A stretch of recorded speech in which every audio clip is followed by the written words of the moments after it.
Hope you're doing well. McCullough Knobs here. This is a rise and fall indicator, Rupel dial, Rupel gauge, whatever you want to call it, that I completed the other day. I wanted to build one that had everything that I wanted based off various ones I've seen on the internet. It's 8 by 6, half-inch thick. The slides are aluminum. The base is aluminum. The hardware, as far as the threading, is quarter 20. All the hardware minus the aluminum block and the dial indicator were bought from just a local hardware store. The dial indicator and the aluminum came from Amazon. Rise and fall indicator, if you're not familiar with them, when you're making a slip joint knife, when you have the knife in the open, closed, or half stop position, you want the back spring to be even and flush. So you use this rise and fall indicator to help dial in those positions. I've got this set up to where you can use it. In this case, this is a bad blade, an old bad blade, not even the right size pivot hole. I pinged in a piece of brass and drilled in a 30-second hole. This is a bad spring. It's got some oversized holes. It's got a lot of slop. The blade's actually got the back of the tang short. So again, this was just put up here for demonstration purposes. It's nothing to look at and go, oh my goodness, it's horrible, because it is. Again, there's just two junk parts that I'm using. But the way this one works is once you put the blade up here, you can then adjust the length.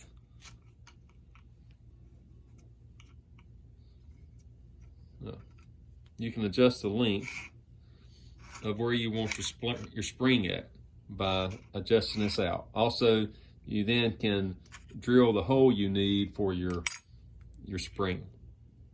All right, now you have all this real estate that you can put your back spring. Let me get this out of the way. So what I mean is I can put back springs up here.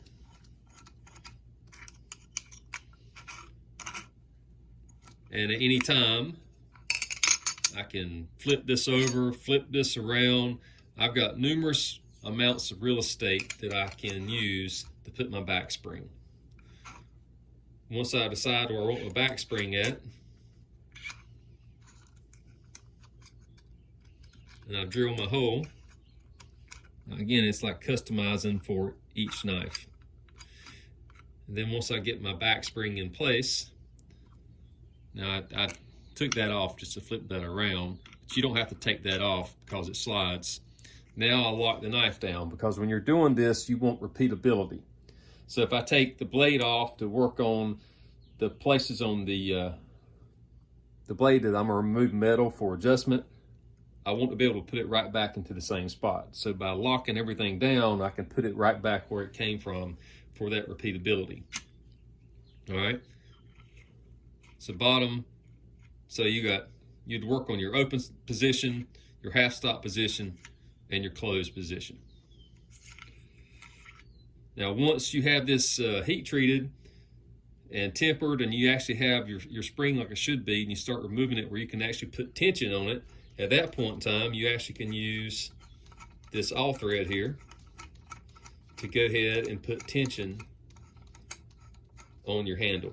So I can run this up, and now I've got tension on the spring. And again, it's not actually a spring yet, but I can run that up, and I've got tension on the spring. And again, it adds to that repeatability instead of you having to sit there and hold it with your finger, because you typically have to put a little bit of pressure on it when you're working it like that. But once it's actually a spring, I can put that tension on it and not have to do that. You have to forgive, again, all the slop in this old blade. Oops. See, I got tension on there. That was doing me no good. So that's just there when you need it. When you don't need it, you can take it off or just get it out of your way. In this case, it's got to stay on this side because it would be in the way of the blade, but that's not a problem. Once I'm done with it, I can just slide it over, lock it back in place. Barrel nut that was brazed on for the all thread, and also I brazed on a barrel nut for a handle. So everything slides, fully adjustable, locks down, minus the aluminum and the dial gauge. Everything came from a hardware store. This milled in some pockets. Tap 1420, and there we go. We've got a dial indicator.